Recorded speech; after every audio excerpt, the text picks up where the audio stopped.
Hello friends, I hope आप सब ठीक होंगे। तो मैंने इससे पहले अक्षीय स्थिति, निरक्षीय स्थिति, कूलाम का नियम और कार्य का व्यंजक किया है और बल युग्म का किया है, व्यंजक आप सिद्ध कराया है आपको। तो आज हम गॉस की प्रमेय या गॉस का नियम लिखेंगे और उसे सिद्ध करेंगे या उसका निगमन करेंगे।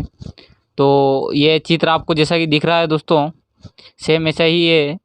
ये डी एस, ये इसको जो घेरे हुए वो पृष्ठ है और ये एस बंद पृष्ठ है, डी ओमेगा कोण है और आर इसके बीच की दूरी है और ये ओ है जिसको प्लस क्यू दिया हुआ है, यहाँ थीटा है और ये डी एस वेक्टर है जो जिस दिशा में जा रहा है और ये ई वेक्टर यानी कि विद्युत क्षेत्र की तीव्रता के लिए है। आप ये चित्र समझने के लिए बनाएं तो भी अच्छा है और एग्ज़ाम में बनाएंगे तो भी कोई दिक्कत नहीं है। बाकी कहीं गाइड में नहीं बनाया हुआ है, जैसे परीक्षा बोर्ड में नहीं बनाया हुआ है, तो आप इस बात की चिंता ना लेके चित्र बनाएं या ना बनाएं, तो ये अपने आप के ऊपर डिपेंड करता है। अगर आप बनाते हैं, क्लियरली शो करेंगे तो आपको अच्छे नंबर मिलेंगे और अच्छे नंबरों के लिए ही हम मेहनत करते हैं। तो आप सब समझें इस बात को, ठीक है। तो एक क्वेश्चन आपको स्क्रीन पर भी शो हो रहा होगा तो उसे भी देखें। वो 2 क्वेश्चन है, एक अथवा वाला भी है, इसी के हैं वो। अगर उस तरह भी इस क्वेश्चन को पूछ सकता है, मैंने यहाँ शॉर्ट में लिखा है, वहाँ वो पूरा है, तो आप उसे भी देख लें, ठीक है। तो गॉस का प्रमेय कुछ नहीं है फ्रेंड्स, ये वाला ये मेन चीज़ है, ये याद रखना आपको। फाई ई बराबर यहाँ विद्युत क्षेत्र, ये क्या है, विद्युत फ्लक्स है, ठीक है। ये विद्युत फ्लक्स है और ये क्यू आवेश है और ये 1/ε0 है। तो ये इसे देखना, इससे याद रहेगा आपको क्या, इस प्रमेय के अनुसार लिखा, ठीक है। ये इम्पोर्टेंट कोष्टक है तो ये लगाना है आपको ताकि उसको सामने वाला शो रहे कि यहाँ से प्रमेय स्टार्ट है, ठीक है फ्रेंड्स। तो निर्वात में कहाँ है ये निर्वात है, क्या है, एस क्या है, बंद पृष्ठ यानी निर्वात, एक तरह से जिसमें हवा न जा सके उसे क्या कहते हैं, निर्वात। तो ये एक बंद पृष्ठ है तो ये निर्वात है, मतलब इसमें कोई भी हवा कुछ नहीं है, ठीक है। तो निर्वात में किसी बंद पृष्ठ से गुजरने वाला संपूर्ण विद्युत फ्लक्स, उस बंद पृष्ठ के अंदर विद्युत फ्लक्स, इसके अंदर जो विद्युत फ्लक्स है उस बंद पृष्ठ के अंदर उपस्थित कुल आवेश का 1/ε0 गुना होता है, ठीक है। क्या बोल रहा है वो, निर्वात में किसी बंद पृष्ठ से गुजरने वाला संपूर्ण विद्युत फ्लक्स, उस बंद पृष्ठ के अंदर उपस्थित कुल आवेश का, यह है कुल आवेश का 1/ε0 गुना होता है, ठीक है फ्रेंड्स। तो इसमें कोई रटने की ज़रूरत नहीं है, आप प्रॉपरली समझें इस बात को। जैसा मैंने 2 बार दोहराया, आप उसको अगर रिवाइज करेंगे तो अच्छे से याद हो जाएगा। तो इसकी उत्पत्ति करेंगे अब इसकी उत्पत्ति करेंगे तो जो चित्र में है वही आपको करना है। जैसा चित्र दिख रहा है आपको कि माना एक बंद पृष्ठ क्या है, एस है, ये जैसा दिख रहा है आपको, माना एक बंद पृष्ठ एस है, ठीक है फ्रेंड्स। माना एक बंद पृष्ठ एस के अंदर बिंदु ओ पर प्लस क्यू आवेश रखा है, बिंदु ओ से आर दूरी पर बिंदु क्या है, कोई बिंदु पी है, ठीक है। ये जो यहाँ लिखा है वही लिखना है, आपको कोई रटने की जरूरत। माना एक बंद पृष्ठ एस है जिसके अंदर ओ बिंदु को रखा है जिसको प्लस क्यू आवेश दिया है और ओ से आर दूरी पर कोई बिंदु पी है, ये इतना सा लिख दिया, ठीक है फ्रेंड्स। उसके बाद कूलाम के नियम से, तो कूलाम के नियम से, अतः कूलाम के नियम से बिंदु पी पर विद्युत क्षेत्र की तीव्रता निकालना है। ये बिंदु पी जो है इस पर विद्युत क्षेत्र की तीव्रता निकालना है। ये पी है, ये थीटा, ये एन है, ये डी एस वेक्टर है, ये ई वेक्टर है, तो ई है। तो आपको मालूम है कूलाम का नियम क्या कहता है, 1/4πε0 Q into Q1 into Q2 होता है। तो Q तो है ही सही प्लस Q, लेकिन जो Q2 है उसका मान कितना है, 1 है, ठीक है फ्रेंड्स। 1 इस वजह से लिखा है मैंने आपको शो करने के लिए, क्या कि 1 जो है वो Q2 का मान कितना, 1 मानते हैं, यानी कि एकांक आवेश मानते हैं हम। यहाँ जिस पर ज्ञात कर देंगे वहाँ एकांक आवेश मानेंगे हम, इस वजह से वहाँ Q2 की जगह 1 लिखा है। और आर स्क्वायर, जैसा कि दूरी दी रही है, दूरी कितनी है, आर है, तो आर का स्क्वायर होता है, इसको देंगे समीकरण नंबर 1। समीकरण 1 के बाद फिर लिखेंगे हम, और समीकरण 1 की दिशा क्या होगी, ओपी वेक्टर की अनुदिश होगी, जैसा कि यहाँ चित्र में दिख रहा है आपको, ये ओ से पी वेक्टर के अनुदिश है दिशा, ठीक है, ओ से पी वेक्टर के अनुदिश है,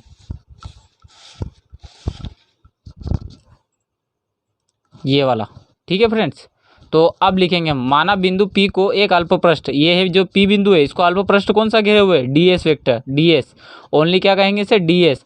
अल्प पृष्ठ को डी एस से प्रदर्शित करते हैं, ठीक है। तो अल्प पृष्ठ डी एस घेरे हुए हैं, इसके क्षेत्रफल ds वेक्टर की दिशा, ये जो क्षेत्रफल है ds वेक्टर, ये इसका क्या है क्षेत्रफल है, इसके क्षेत्रफल ds वेक्टर की दिशा उस पर खींचे गए अभिलंब, ये जो इसका अभिलंब है उस पर खींचे गए अभिलंब pn के, उस पर खींचे गए कौन सा अभिलंब खींचा है pn, ये p से n तक pn वेक्टर के अनुदिश होगी, यानी कि इसी के अनुदिश ds वेक्टर होगा। ठीक है, इसके क्षेत्रफल ds वेक्टर की दिशा, इसकी दिशा की बात कर रहे हैं अपन, दिशा किधर होगी इसकी pn वेक्टर के अनुदिश होगी। ठीक है फ्रेंड्स, तो अतः पृष्ठ ds से गुजरने वाला विद्युत फ्लक्स, तो अब कौन सा निकालेंगे अपन, जो p बिंदु को घेरे हुए ds से, s से तो अपन ने निकाल लिया, अब ds की बात करेंगे। ds से घिरने नहीं, s से नहीं निकाला है अपन इससे पहले, सॉरी फ्रेंड्स थोड़ा मैं गलत बोल गया था, हमने s से नहीं निकाला, s से तो हम बाद में निकालेंगे, हमने बिंदु p पर विद्युत क्षेत्र की तीव्रता निकाली अभी, तो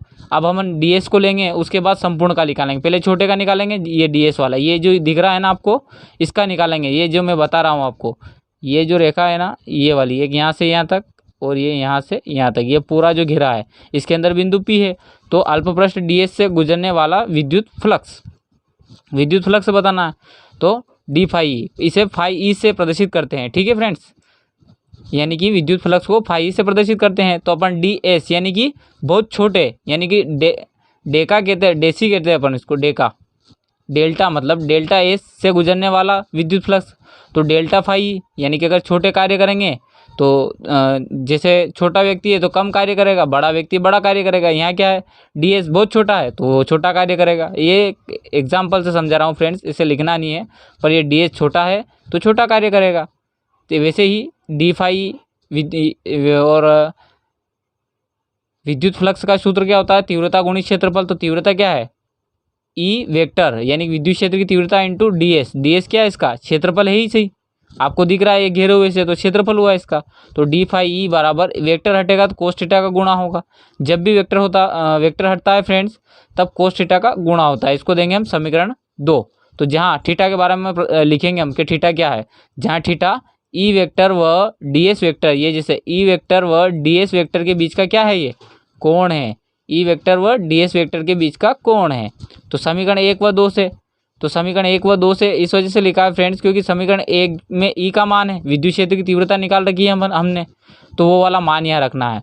तो इसमें आप घबराए नहीं, क्योंकि मैंने डायरेक्ट इस वजह से लिखता हूँ ताकि टाइम कम हो। समीकरण 1 व 2 से तो सामने वालों को क्लियर रहता है एग्जामिनर को कि बच्चे ने समीकरण 1 व 2 की बात की है, वरना ये भी लिखा जा सकता है कि समीकरण 1 से ई का मान समीकरण 2 में रखने पर तो भी कोई गलत नहीं है, पर मैं टाइम कम इस्तेमाल करने के लिए ये ऐसा लिखता हूँ। आप भी ऐसा ही लिखें, कोई इसका नंबर नहीं कटता है फ्रेंड्स, ऐसी कोई दिक्कत वाली बात नहीं है, आपको नंबर लाना है। और मेरी आशा है कि आप सब इससे पढ़कर अच्छे नंबर लाएंगे और आपको समझ में भी आ रहा होगा, और मैंने जो वीडियो अपलोड किए हैं वो देखे भी होंगे आपने। तो डी फाई 1/4πε0 Q/r², यहाँ एक इस वजह से लिखा है क्योंकि एक का गुणा होता है किसी भी चीज़ में तो वही राशि आ जाती है, इस वजह से मैंने यहाँ एक का गुणा नहीं किया है, वहाँ बताया था आपको उसका रीज़न मैंने, ds cos थीटा है ही सही इसी का। तो डी फाई Q/4πε0 को अलग कर लीजिए आप, क्योंकि हमको मालूम है कि ये एक्यूलेंट जब भी ये अचर राशि है, मतलब एक तरह से इसको क्या कहते हैं अचर राशि, और अचर राशि का क्या होता है समाकलन नहीं होता है, इस वजह से जिसका समाकलन होता है उसको अलग कर लेंगे और इसको अलग कर लेंगे। तो अब निकालेंगे एस से, ये जो पूरा है ना ये पूरा, अब इस पूरे की बात करेंगे अपन, ये एस से गुजरने वाला संपूर्ण विद्युत फ्लक्स। ठीक है, अब पूरे की बात कर रहे हैं अपन, समझना फ्रेंड्स, पहले हमने ds की बात करी थी, अब पूरे की बात कर रहे हैं। ठीक है, तो डी फाई यानी पूरे की, यानी कि उसमें जुड़ रहा है, और जुड़ रहा है यानी कि समाकलन होगा, तो समाकलन होगा D phi E Q/4πε0 ds cos θ/r²। ठीक है, ये लिख दिया। उसके तो फाई ई बराबर Q/4πε0 तो बाहर आ जाएगा, और ds cos θ/r² को अपन डी ओमेगा लिख सकते हैं, जैसा मैंने यहाँ बता रखा है। ठीक है, और डी ओमेगा को 4π लिखा जा सकता है, आप इसे 4π भी लिख सकते हैं डायरेक्ट, तो भी गलत नहीं माना जाएगा, पर मैंने आपको समझाने के लिए पहले डी ओमेगा लिखा है समाकलन में, क्योंकि ये एक परिभाषा है फ्रेंड्स।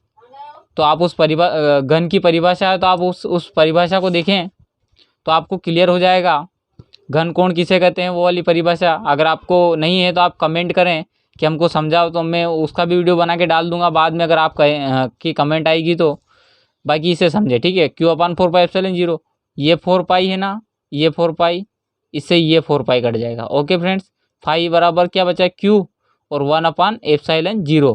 तो ये तो सिद्ध हो गया नियम, तो यही गाउस का प्रमेय है। आई होप आप सबको ठीक हो, आई होप आप सबको ठीक से समझ में आया होगा। तो इसी के साथ मैं अपना वीडियो, ओके फ्रेंड, थैंक्स।